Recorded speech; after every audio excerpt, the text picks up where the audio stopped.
and welcome to another episode of Lexx Education. It's the comedy science history podcast where once a month Laura gets to turn the tables on Ron, who is normally teaching her science, and teach him history. The twist is he largely already knows it.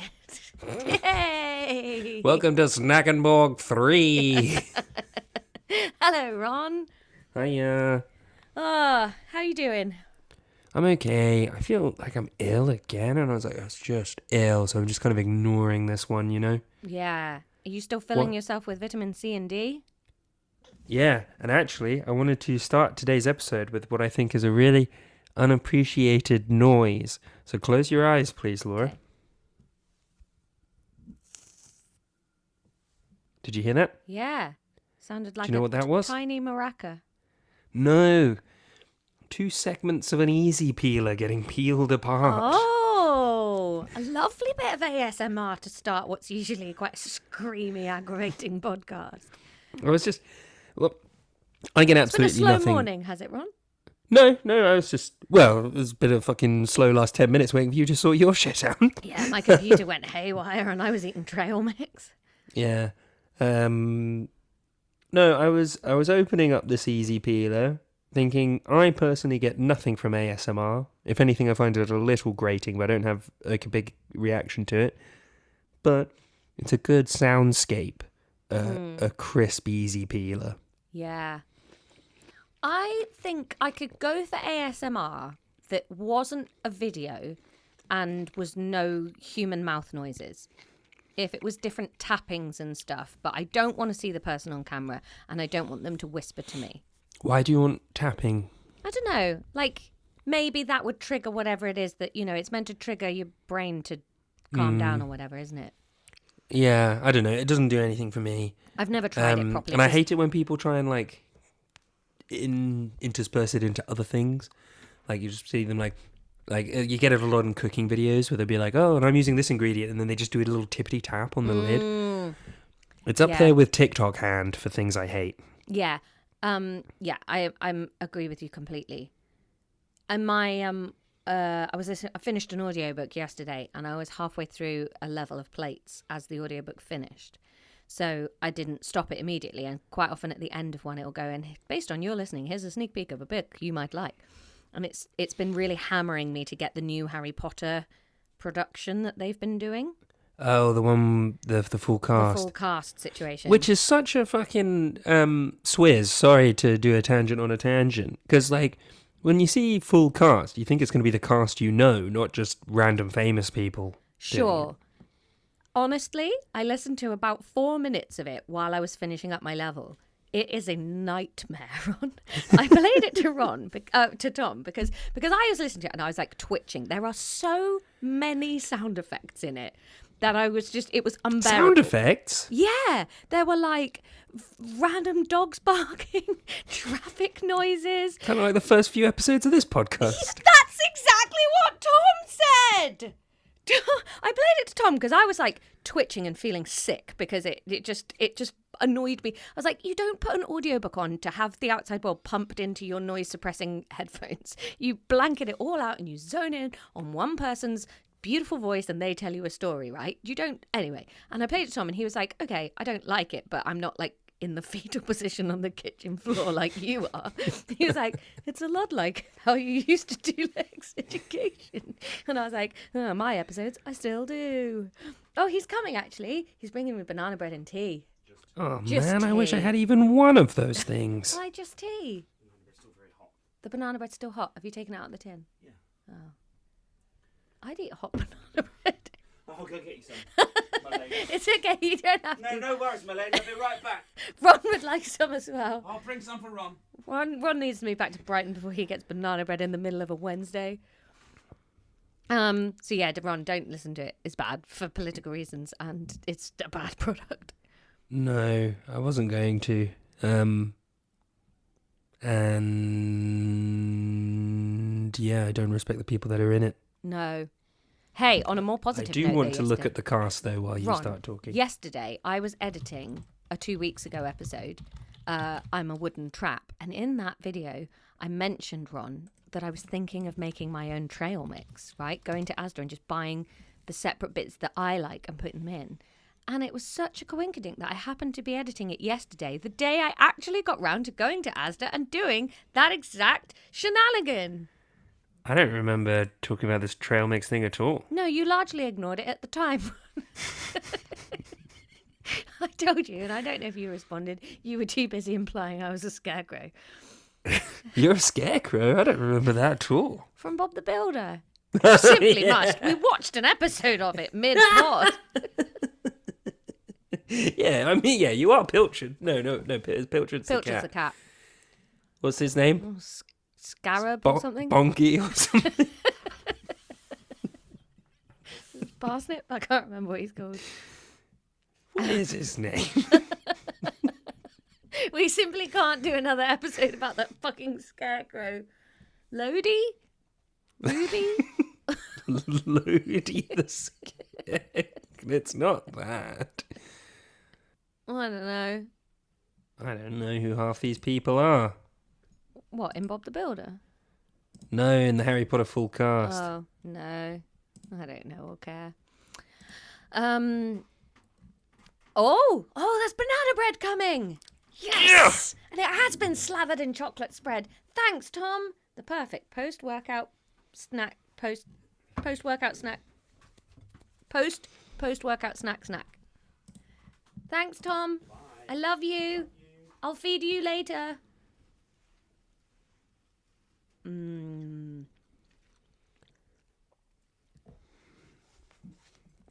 Oh, God.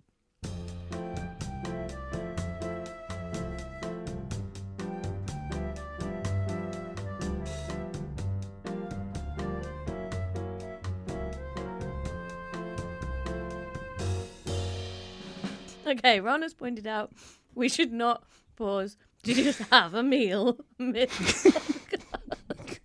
Going to argue with your husband, get him to bring you a meal. Just eat a meal in the middle of the podcast. I'm basically living the life of a medieval king. Speaking of... Yeah. Was that not on purpose? No, not really. I'm just listening to a book set in the Tudor period at the moment, so I'm thinking a lot about Oh, medieval girl, kings. surprise. Well, actually, Ron, it's the first medieval one I've done in a while. I did the Norse one, and then in between that and this one, I did one about Herbert Henry Asquith. Continue. I don't know who Herbert Henry Asquith is. He was the prime minister during, like, a lot of the First World War. A lot of the First World War. I don't think all of it. Here's one of Judith's beige flags. Why is she keeping this box, huh? This box for some headphones. Oh, yeah, bin that. Yeah. To the bin with you. Yeah, the only boxes There's a box with a phone case in it. Let's just keep the phone case. Well, it might keep the phone Sorry, case I don't clean need and to not do this scratched. now. Well, I might as well be having my meal if you're going to do this Yeah, now. I'm looking for a pen so I can take some notes. Oh. I've got one. Do you know what's weird? You've got a filter on your Google Meet and you're sort of sitting in a, I don't know, like an Indian temple ruins or something. But when you move, it really zones in on the stag thing that you've got stuck to your wall behind you, and a stag suddenly starts floating through the Incan ruins. Eugen, yeah. Eugen? That's the name of the deer. It's not a real stag's head, we should point out. Ron's not No, like it's plastic. It's a plastic lamp. super Tory in his decorating. It's a plastic lamp, and it's not worked the entire time Judith and I have been together. Why do you have it? It's sentimental to her, and it's kind of funny, you know, plastic deer on the wall. Can't you fix it? Probably could. That would annoy me so much that it didn't work. Yeah, All don't right. annoy me. Well, It's never worked, so... I don't know what life would be like if it did work. I don't remember I you having mean, that in Brighton. the cable... Oh, Did you have that in Brighton? yep. The cable for it is currently dangling about 1.5 foot off the floor. So even if it did work, couldn't be plugged in. Oh, so it's just got a loose wire hanging out of it. Yeah, with a button on it, like Why a lamp. didn't you wrap the wire up so that you can't see the wire, and then it is just like a stag's head? Probably won't do that. Oh, you're the worst. I'd All right. never really thought about it. Ron, what did we cover in the last episode? the royal court at Inigo Jones's ballroom. We sure did. And Royal shitties. Court and all the Shitties. shitties. And Approximately one palace can hold, let's say your average Tudor noble is pooping twice a day. The average palace can hold 2 times 1,000 times 30. 60,000 shits. Oh, we did opt for the meal after all. we were doing a bit. Mm. Yeah, doing a bit. It's called Lexx Education. Ron, had Yes? I the interest or the time, I could make a supercut of this podcast of times you have just stopped engaging with the talking portion of the podcast to research something I am currently telling you about. Yeah. So No. don't get mad at me for stopping for a little delicious warm Not banana inflating my bread. fat face with banana bread, though. All right, so we've done the court, we've done her background. In this episode, we are looking at Elizabeth's Her knees. problems. Her problems? Yeah, like issues. Problems with her or problems she had? Problems during her reign that she sort of had to contend with. Okay. Well, Spain's all over the place. Yeah, always and forever. The Catholics all over the place, and they multiply like rabbits. Yeah, well, we're going to start with religion. Presumably, the sun. The sun? Yeah, she's very pale. Yeah, but I think they were often covered in like lead oxide to make them look Well, the pale, lead so- oxide. Well, I mean, the makeup. We should do a whole episode on the makeup. Yeah, poisonous. Yeah, we'll start with religion. So she inherits, obviously, religious confusal, and we've sort of talked about the beginnings of that. Obviously, I tried to make a little timeline to just sort of make it so it was a bit more understandable for us, because I think stuff like this is quite... I don't know. I find it hard to understand the mindset of it because you know how it ended up. But I wanted to put the years clearer so we could like have a think about what it was like. So 1534 is when Henry does the break with Rome. What's that called? The break with Rome? The Reformation? Reformation, that's it. So that's when he The Reform cuts ties with the Pope. Asian. Reform UK. Yes, quite. Starts like sets himself as The the head of Catholic the... Church was kind of the EU of its era. Oh, I had a Expound joke and about discuss. that in knee joke or 2016. Trine. Oh. Yeah, literally 2018 or 19. I had a joke about that in one of my shows. Twin bums. Yeah, so Boris Johnson, arguably responsible for that, had a lot of wives as well. Oh, this was the whole point of my bit, Ron. I was like, nothing's changed in 500 years. Apart from the athleticism. Although Boris Johnson does cycle. Well, don't forget. Well, I think Boris Johnson's a more late stage Henry VIII, isn't he? Yeah, but, you know, he was late stage Henry VIII when he was born. Yeah, true. Henry VIII. You never hear about him any day. Anymore, No, where's any he day. gone? I don't know. Greenland, maybe? No. At least he hasn't gone grifting over in the US as far as we're aware. Like, a load of them tried that, didn't they? Didn't Truss head off over to the US? Yeah. and- Have you watched any of the Liz Truss show? Oh my God, no, I didn't know this was a thing. Yeah, it is mental. Was that like a US TV show? No, of course not. It's on YouTube. Oh no. She went from Prime Minister to being an unsuccessful YouTuber in like 18 months. Wow. Gosh, I've had a bit of a morning of feeling like a deluded fool for pursuing my dream career, but I mean, but she did make it to Prime Minister, so... Yeah. Wow. Anyway, so 1534, he breaks with Rome. And then he's on the throne for another 13 years after that. So I guess what we're picturing there is that you're having massive upheavals to the way of life. So things like the monasteries being dissolved, changes to prayers and changes to rules being sent out. But you have this massive change, but on the throne you sort of still have a king who at heart is not, it sounds mad to say it, but he's not like a religious zealot, if that makes sense. He's just horny. He's just horny and power hungry. He's horny for power, horny for Boleyns. He's done it for that. He himself is not a religious fervent. And he kind of, I think, privately remains pretty Catholic. So you can get away with a lot of the fripperies of Catholicism staying in your life, like through that 13 years. Fripperies. Is that what you're writing down, or are you going off to do some Ron research? I'm Googling the word fripperies. Okay, I'm going to eat some banana bread.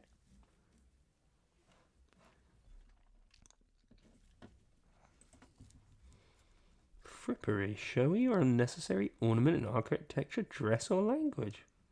Well, I've never known that word before.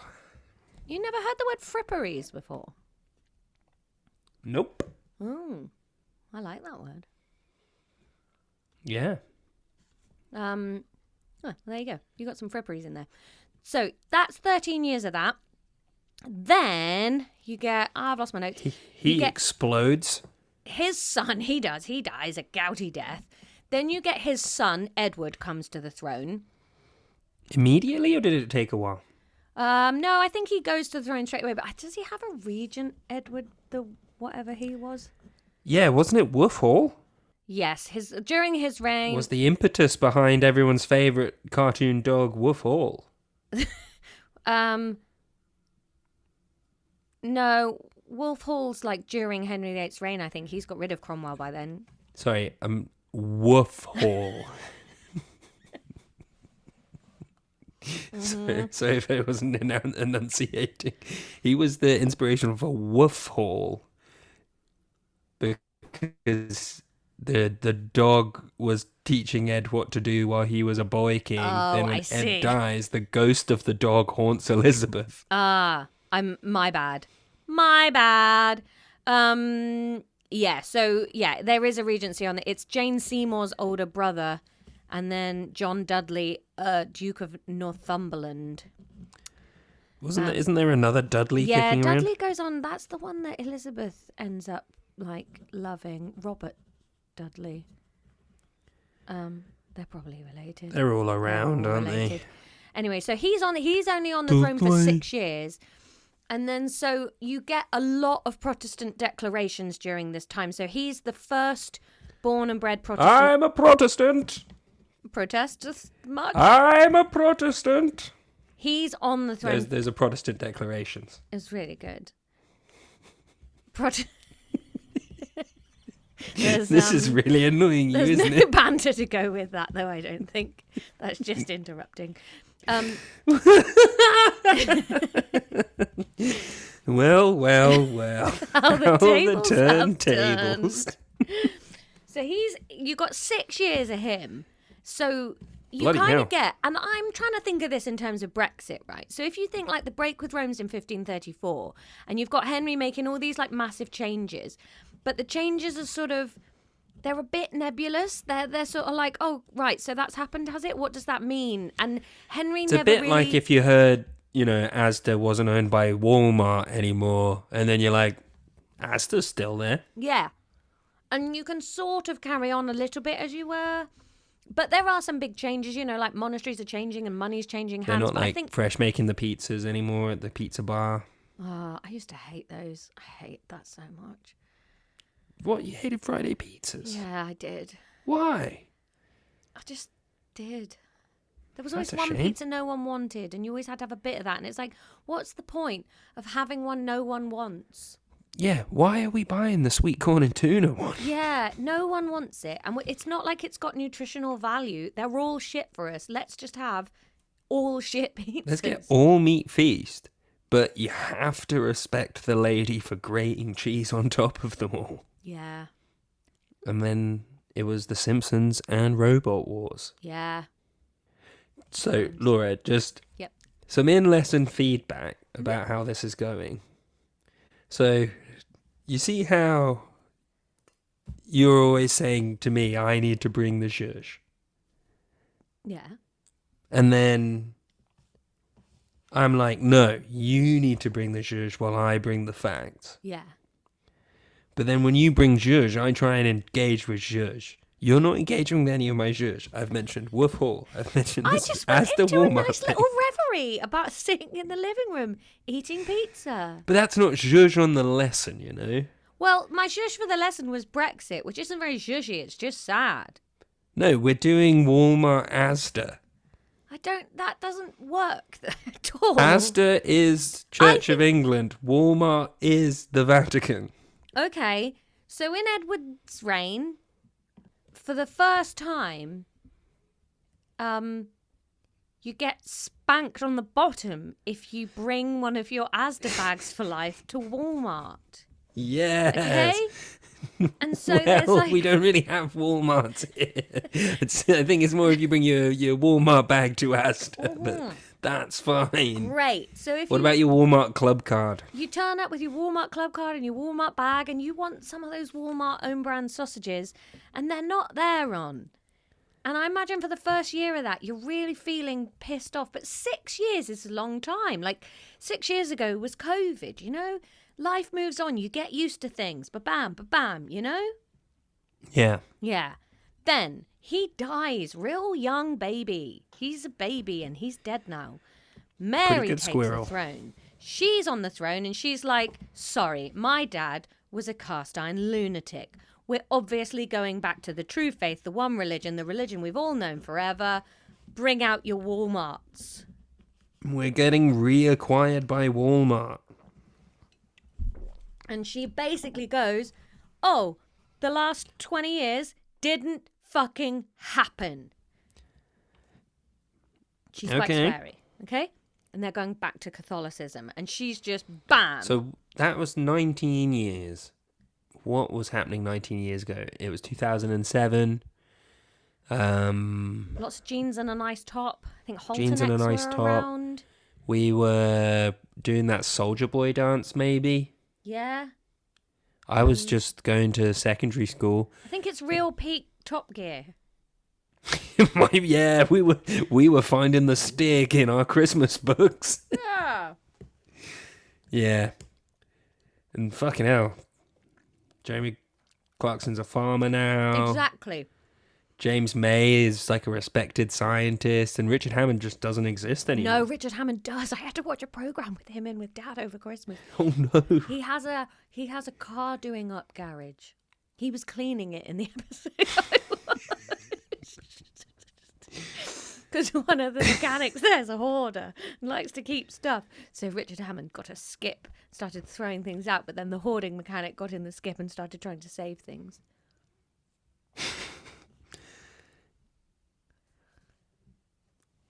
Alex Turner from Arctic Monkeys is really starting to look like Richard Hammond. Is he? What, in Yeah. 2007 or now? But he's catching up on 2007, but Okay. So yeah, she. Here's interesting though. I can't remember what I heard. do you remember when Richard Hammond was in EastEnders and he fell off that bridge? No. Have you never seen? He was in EastEnders? Oh man, this is well worth the detour. Richard Hammond, EastEnders death. Richard Hammond. Oh, by the way, Laura, I found out something that you'd like. When you Google something, if you put -AI after it, it doesn't do the thing. It just gives you the Google results. Oh. Oh, I thought you'd love that. I just scroll past the AI, I suppose. Yeah, but you're always like, oh, don't use AI because it's using loads of water. Yeah, true. So if you're just generating it and scrolling past it, then you're using the That's water without even even getting worse, anything yeah. from it. Well, Richard Hammond was definitely in EastEnders. Have I gone mental? I've never heard of this. He 100% was. What am I thinking of? nobody's ever done acting. I'm really sorry. We physically can't continue Richard this. Hammond falls off cliff? No, that was in a car. Richard Hammond, he's a bad guy. Falls off bridge. I've put minus AI and there's still AI. Do you mean like a minus sign? Yes. Does it have to be in quotations? No. Oh. What am I thinking of? Richard Hammond falls overboard in Scotland. No. Richard Hammond, EastEnders. Bad guy. Yeah, it's not coming up. I think it's a fever dream you had. There's a character called Mr. Hammond who was in EastEnders. No. What am I thinking of, man? Hang on. No. Fuck.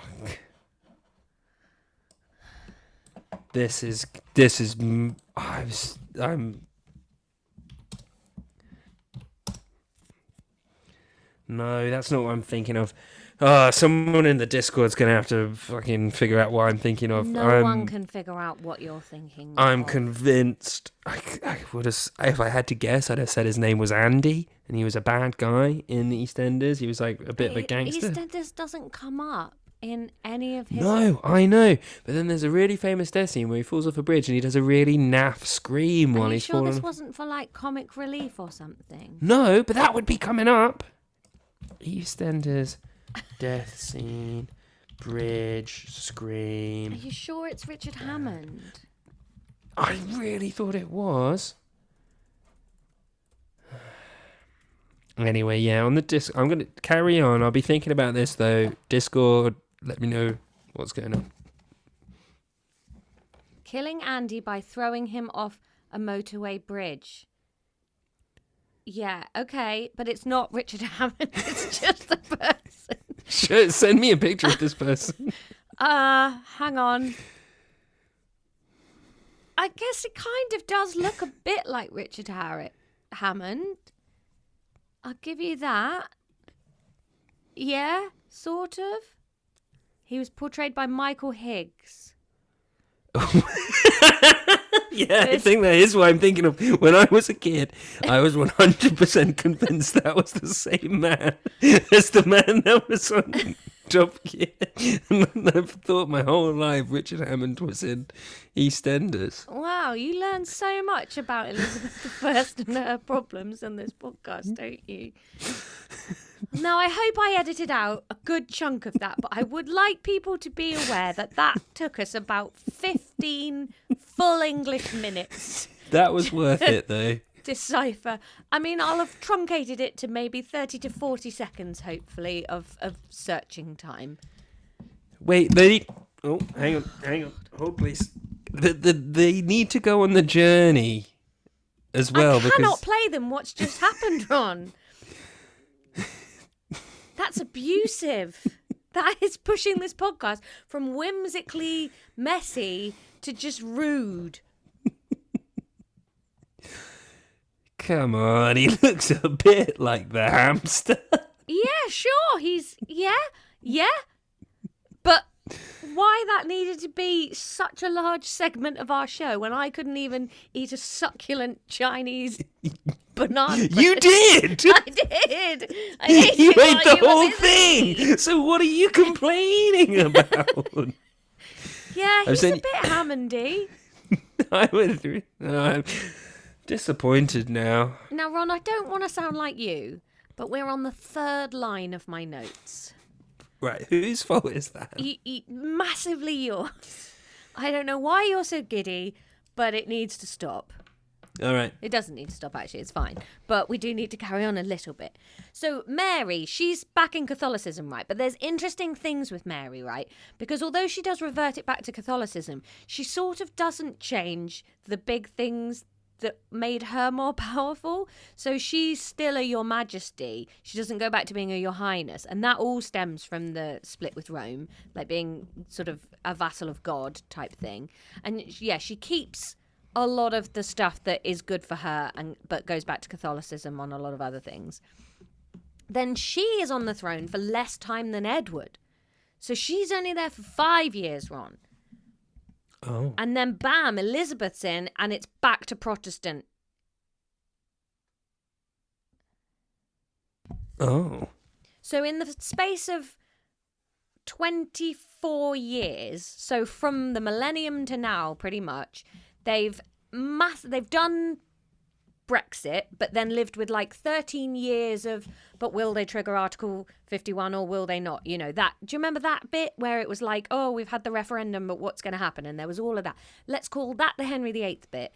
Then you've triggered it with Edward. Bam, 6 years of that. People are just starting to get used to, okay, yeah, we've got Protestant king, right? Okay, full bam.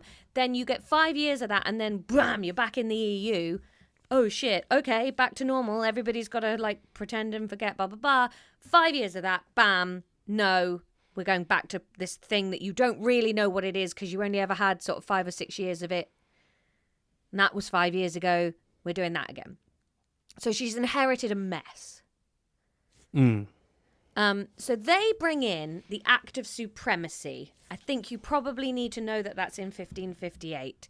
And they start trying to do actual laws and acts and things like that to settle and solidify what the rules are going to be about worshipping and churches and things like that, like bringing in prayer books and you can do this, you can't do that. So there's a series of different acts that run under this, and it's establishing these new rules for the church, but she does leave in a bit of wiggle room. There's like conjecture that she quite likes all the fancy outfits and the incense and the things, so there is wiggle room, like, hey, wear your robes, do this if you want. So she tries to sort of shore up exactly which way Protestantism's going to go without just being super brutal about like, no, you can't have any of the comforting things that you used to like about your religion. Make sense? Yes. Okay. So, obviously, though, that just means that everybody's fighting in a little way because you've got all these big groups of philosophies and different like splits of theology are all starting to get more vocal and arguing with each other. I think basically the ones we probably need to know about are the Catholics, obviously. You've sort of got Puritanism starting up around now. Or the grassroots of that. And then the ones that come up a lot in discussion are the Calvinists. Yep. I don't know. Do you know anything about Calvinism? Lord Calvin? Who's he? Is he the guy from it? No, I think it was a philosopher, wasn't it? I don't think. Yeah, it was but Lord. lords could be philosophers. Yeah, no, John Calvin.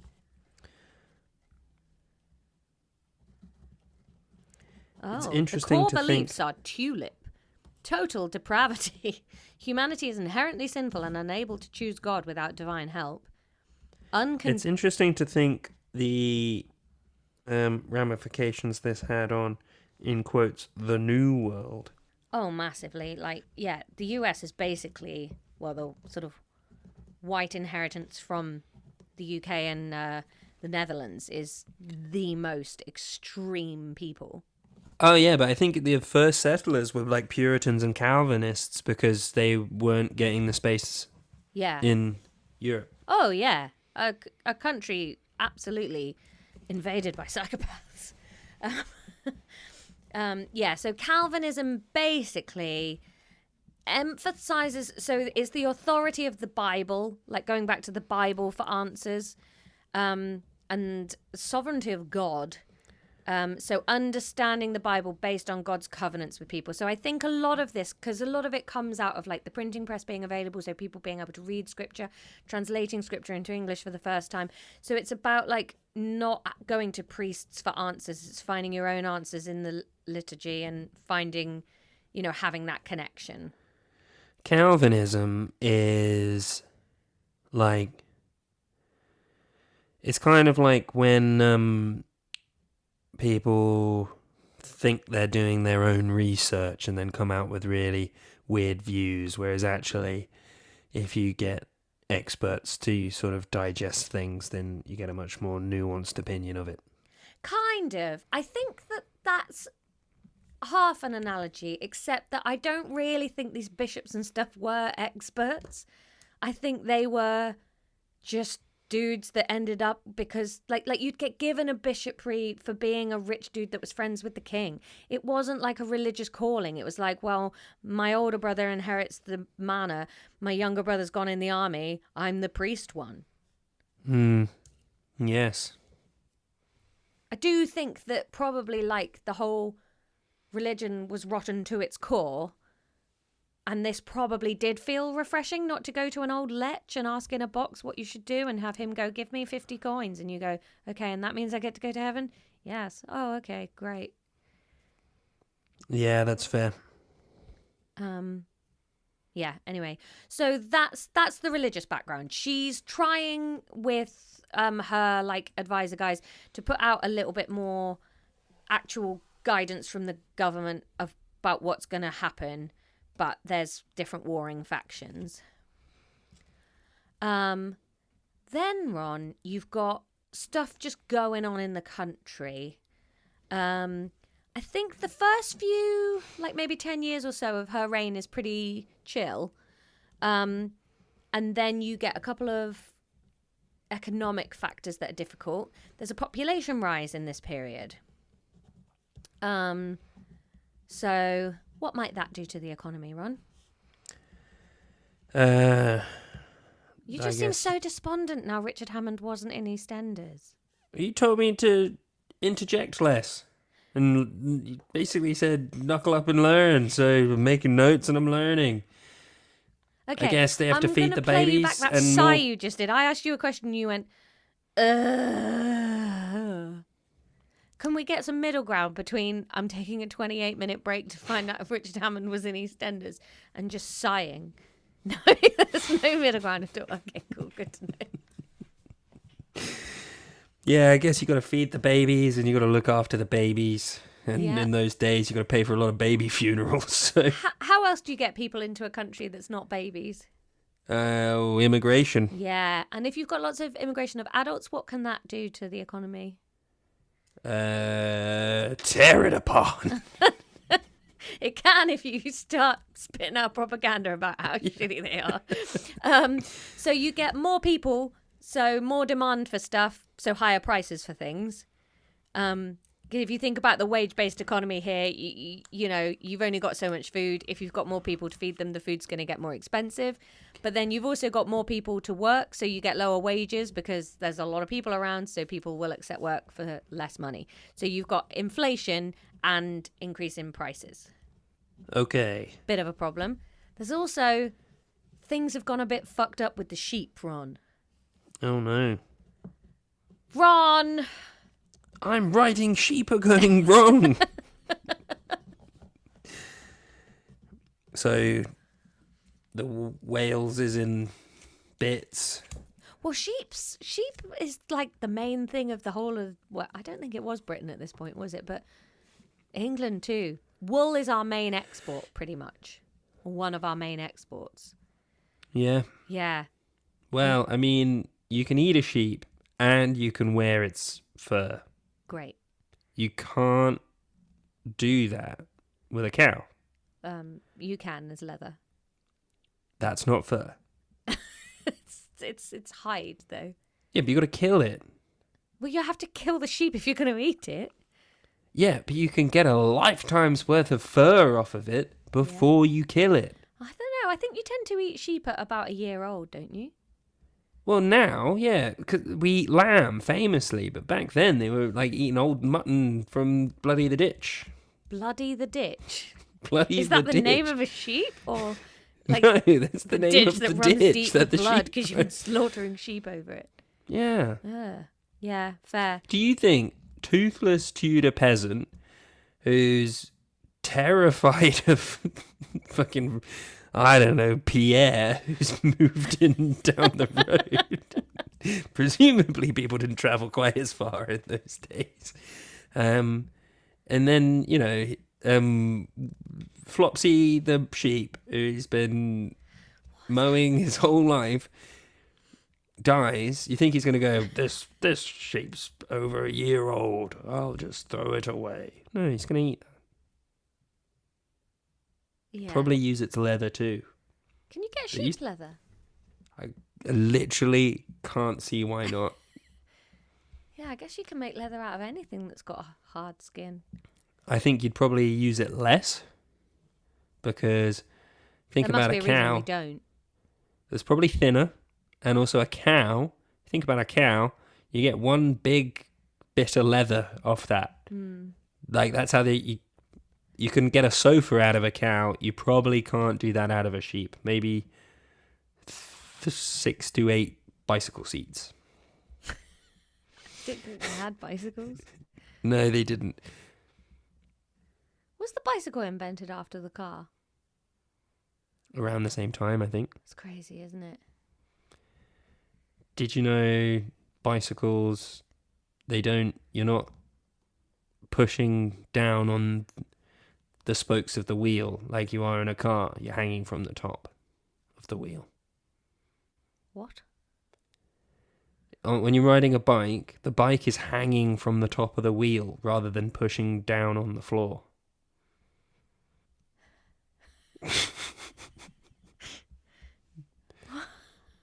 Aren't they all joined to the wheel in the middle? They are all joined in the middle, yes. But where the force goes and like where the pressure is, you're hanging from the top of the wheel. You're not pushing down on the bottom of it. But the top of the wheel's always moving. Yep. And you're always hanging from the bit that's at the top. I don't think I am. I stay in the same place.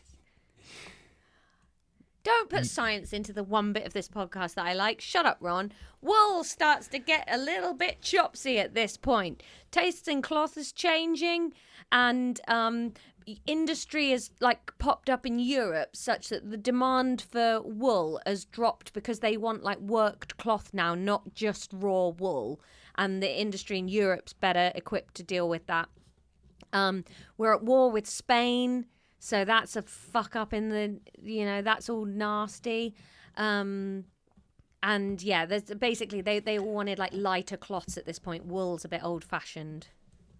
Sure. They wanted sexy Spanish cloths and stuff. You get some really bad harvests in the 1590s. That's okay. all bad. And then I think as a sort of result of bad harvests, landlords start being real pricks about things. They start like encircling up what was common land and just being a bit more like, I got to preserve what's mine on land that used to be a bit more commonly used. Sure. So 1601, because of this like tricksy economy, they bring in some poor laws. And this arguably, Ron, is sort of the start of a very rudimentary social care system. It's not great, obviously, because it's 1601, but they bring in a poor rate system. So it's sort of a bit like a national insurance type thing. If you are able to, you have to pay into a poor relief scheme that then the money goes to the hardest up in the society. And if you refuse to contribute to the poor rate system, you went to jail. Okay. They also banned begging, so that's a really good way to stop people being poor, is just beat the people that are poor. Okay. That's fun. And then there's like the introduction of almshouses, so you could go and get a little bit of help. Only if you don't ask for it. Oh, really? Well, if you're not allowed to beg. Yeah, that's true. Yeah, good point, Ron. So yeah, that's the poor stuff. So the economy's going a bit shitty. That's what they do to sort of deal with that. The other big problem for Elizabeth, obviously, Ron, is that she's a fucking woman. So obviously a very religious society. Religion teaches women are inferior. That's a big problem. The monarch's meant to go on the battlefield, and everybody's like, how's that going to work? Yep. She can't go on the battlefield. I think she does give a really cool speech at one point to a load of army men. It's a big moment for her. Yep, I've seen that moment in a film. Yes. Most women were uneducated. Obviously, like most people were uneducated, but specifically women. If anybody was going to get educated in a sort of normal people world, it was going to be the men. So I think it must be really hard for people to trust and understand how smart she is. Because if you just don't know any women who've ever been educated, it must be quite hard to understand that it was possible. Makes sense. Yeah. Obviously, she's too emotional, fucking woman. And then she's Periods. following Mary, who's just ruled. And Mary kind of made choices that didn't turn out well. And obviously, this impacts a lot on the choices that Elizabeth makes.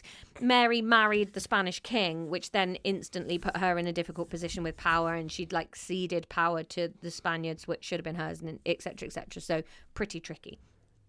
Yeah. So those are her problems. Her main helpers with her problems are William Cecil and Francis Walsingham. Best way to think about those, I think, is that Cecil was like more of the administrator. Walsingham was kind of like spy master, defensey, keeping her safe and spying to keep the country safe kind of thing. He's a bit more shady. Cecil's kind of like the prime minister, although they didn't have those then.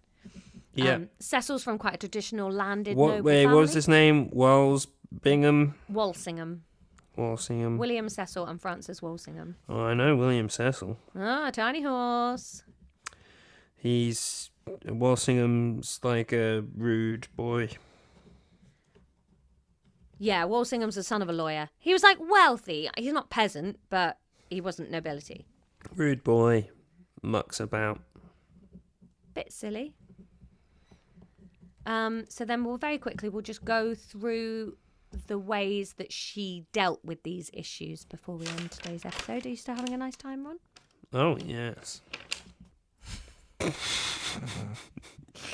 Okay, so Elizabeth kept people on her side by using the patronage system. So she'd just bestow gifts on people that she wanted to like keep sweet, you know?